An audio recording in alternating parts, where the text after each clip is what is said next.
Wowies.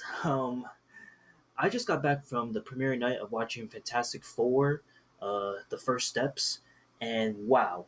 Um, Answer the question right away. Yes, 100% yes, and I'm going to explain why. So, Fantastic Four First Steps is a movie that I watch. This is apparently the first movie to come out of the sixth phase of the Marvel Cinematic Universe, following Thunderbolts, which came out not too long ago this year.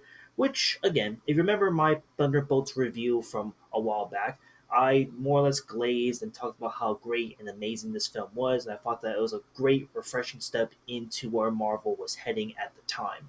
And going to Fantastic Four, I really was expecting that, hoping and praying that this film would be a slam dunk. Because, as you know, we had unfortunately three Fantastic Four films that came out prior to this one, which soured a lot of Fantastic Four fans already from the get go.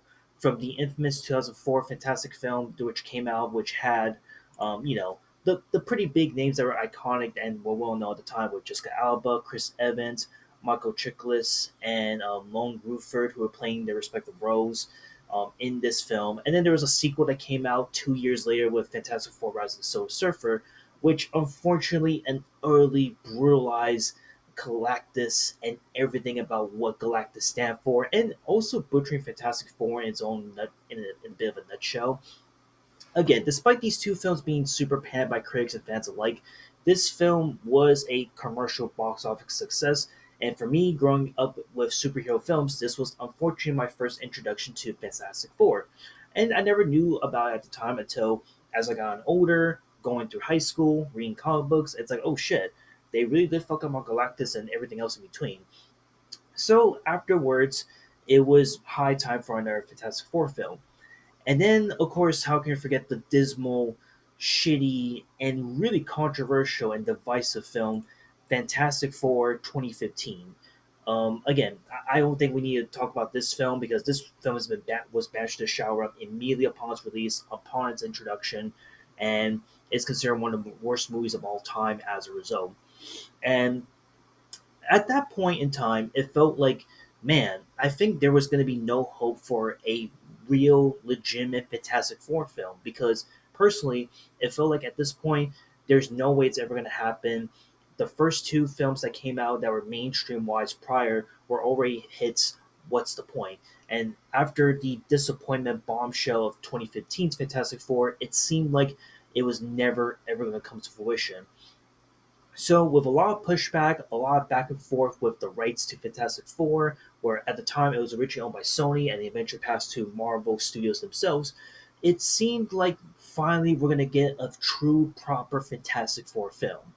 And I I think now with that out of the way, I can comfortably say that this film not only exceeded my expectations, but I think is undoubtedly one of the best films from the Marvel Cinematic Universe that I have seen in quite a long time, honestly. Because yeah, don't get me wrong, I love Thunderbolts. I love the likes of like Guardians Volume 3 and other films that I've talked about in the past. But Fantastic Four is a special one. I think that to me, this is Marvel Studios' most mature, most fleshed out, and most personal film to date, in my opinion. Because in this film, this is a film that for me just goes straight to the point. And again, I think this film really conveys it really well, where it goes straight to the point. You know how these four characters were here, how they got their powers, and where things are saying it stage up. And of course, even teases us to a Galactus, the Silver Surfer that was teased throughout the whole trailers, as you can tell. And again, I will be honest with you and say this that when looking at the trailers, I was really scared of how Fantastic Four was going to come out because the CGI wasn't really good. I thought that it was a little skeptical of what's to come. But man, watching this film as of tonight, they did something crazy. Like holy crap, they pulled an Avengers moment where you think that you saw everything in the trailer. No, you didn't see shit. In this film, they really saved all. They gave you all the shitty stuff to like really exceed expectations because the CGI, the animation, the acting in this film is incredible. it is amazing. I love the aesthetics of this film right off the get go. And again, you can clearly see it in the trailers itself, where it's doing like a 1960s, 1970s throwback, but with like the Jetsons cartoon show twist on it. And I love that. It's so good and it's so playful. And it makes sense that it's taking place in like an alternate universe and not the current Marvel Cinematic Universe as we speak.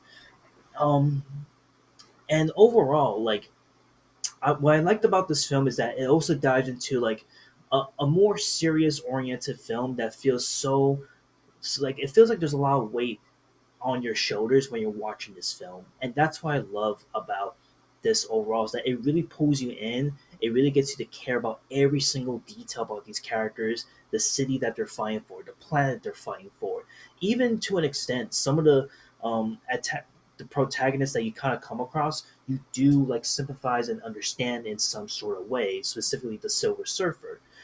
And I was really, really happy and generally surprised that they really went in this direction, but it worked out so, so well.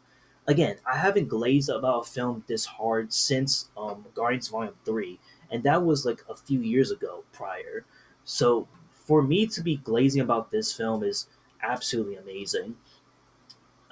So I guess we'll get into like a little bit of the details of what the film is all about without me trying to spoil as much as I can. But um, basically, to put it in a nutshell, it takes place after the events of the Fantastic Four gaining their powers and being well known all around the world. And now they have this big, gigantic enemy that they are coming across because the Silver Surfer has essentially sent out a warning shot that their planet is targeted and that it's going to be eaten and conquered by Galactus. And Galactus' is main goal is to essentially conquer and eat worlds, more or less. And it's up to the Fantastic Four to stop Galactus from having that happen. And again, I will say that plot point is about as plot point as it could get. I don't want to try and spoil this film for anyone who hasn't watched this film prior because again, I'm recording this literally after I just got out of the movie theater for premiere night. So I will say that that plot is still there, but tiny bits of it are kind of sort of switched up and changed up in this film, and it takes a really different and interesting direction that revolves around family. And we're not talking about like Fast and the Furious, Dominic Toretto, like family is family type of shit. No, we're talking like families you fucking live and die for type of shit that isn't like super Fast and the Furious cliche. It's so good. It's so heartwarming. Even like the actors who play their respective roles of each Fantastic Four superhero does an amazing job. Pedro Pascal playing as Reed Richards, really good, really amazing. I understand that he is again portrayed in a lot of big TV shows and films as of late, but honestly, as a Reed Richards person, he does his role really well. Vanessa Kirby as Sue Storm, I think was a really good, smart choice, and I knew like from the trailers alone, I knew she was going to be a great Sue Storm compared to the abysmal disappointment of Jessica Alba and her cringe ass acting from back then. Unfortunately, that hasn't aged all too well.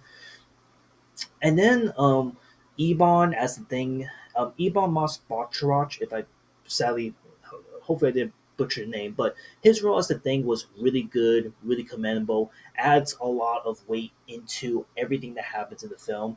And Joseph Quinn, who pretty much plays the Torch, sorry, excuse me, I think he stands out like a sore thumb as like probably my favorite person to act in the Fantastic Four heroes themselves, and I'm really glad that they didn't that the direction of this film didn't really hit too hard on the comedic side of things because as you know with a lot of the past Marvel films that come out, comedic humor is like Marvel's bread and butter, but as of late, it's been kind of like overstale. It's overstaying its welcome, and it feels like it came by so quick and so fast. And I just wish that, they dial it down a bit. And in this film, I think they give out the right amount of humor perfectly.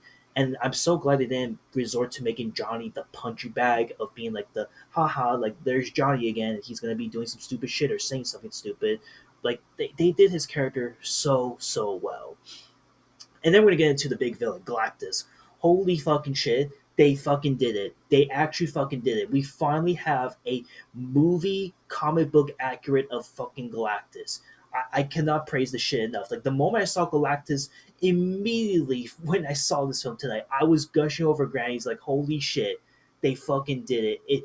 Galactus is menacing. He is piercing to fucking look at. He is someone that is not afraid to show no fucking mercy. And from when you first see him to like the very end of the climactic battle, it is so goddamn well made and well put together.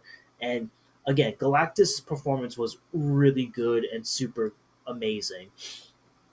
And overall, like from how the movie started to the way the movie ends, and a bit of like a climactic moment with some, some post credit scenes that kind of alludes the future Marvel films that's come. Which again, I won't spoil for anyone that hasn't watched this film yet. It really sets the stage for this big thing to come. And I think if there's one thing I have to criticize about the film, and this is again, this is not into the way that saying that this is the reason this film is not good or it's not perfect, it's the performance of the Silver Surfer. Again, I think everyone in this film does a really good job. I just think that in this film, the Silver Surfer's performance, while it was really good, it was captivating, I just wish there was a little bit more oomph and more pizzazz as to like why we should care about the Silver Surfer in the first place. Now, again, I guess I'll do this. Spoiler warning. This is a bit of a spoiler right here. So, in the film, we see that Johnny basically collects all these voices and actually like finds a way to decode and figure out Silver Surfer's language. And throughout that journey, there's like this little bit of a twist where Johnny was able to like piece together what the Silver Surfer has been saying her native language, and it leads to like this big like cahoots like see what you've done, you killed all these innocent people from other planets, look at it, hear them. And then the Silver Surfer flies off, and then she comes back later on in the film to like do like one last sort of justice, like make up for all the bad she has done in this final act of judgment per se. And I thought it was okay. Again, nothing too crazy, but it just felt a little underwhelming overall. Where, again, while Silver Surfer was like menacing at the very beginning of this film, I just thought that like midway towards the end, I would say is where I thought Silver Surfer's performance and her appearance just kind of fall on the wayside, in my opinion, and it didn't really keep up the momentum. But luckily, it didn't really affect the whole movie experience as a whole, which I absolutely do love and like about this film. And then again, we gotta also talk about the fact that like there's a lot of moments where like the CGI and the chase scenes per se, because there's like a ton of chase scene, or I wouldn't say a ton, but there's like a pretty big chase scene that occurs in the film that's like super memorable, super jaw dropping. It looks like I'm watching Doctor Strange, the first Doctor Strange to be exact, but in a really good, really creative way. That's like, holy shit, you're in a different parallel fucking universe, and they do it so well. Again, overall, this film is absolutely a must watch. It is amazing. I can't gush over Grannies over this film enough. I think that this is like for me, the Fantastic Four First Steps is to me where Marvel should be going now in the first place, and where they should have been freaking going in the first place. Because like again, I don't know what happened with them the past couple years as to why they were dropping like a good film every so often, but this and Thunderbolts is like the right step in the right direction of where the Marvel Cinematic Universe should be heading. And honestly, just like I mentioned in my Superman review from not that long ago, this film and this film and the Superman film has leave me more confident to watch comic book movies more than ever before now. Whereas back then, prior to watching this film and Thunderbolts to an extent, I was watching superhero films like, all right, I'm gonna watch it out of spite. Like, why not? I'm gonna watch it because everyone's gonna shit on it. Everyone's gonna be talking about it. Why not? But this film and Thunderbolts and Superman, mind you, these films really got me rejuvenated to be like, man, I really want to watch another superhero film now. I'm actually pumped to watch a superhero film again, and I love it. This film was absolutely great. It is a must watch. I'm not gonna rate this because I want you all to form your own opinions, but in my opinion, it's a must watch. And yeah, just want to talk about it because I can't be gushing over grannies over how great this film is. So yeah, that's really about it. I'll see you on the next one later.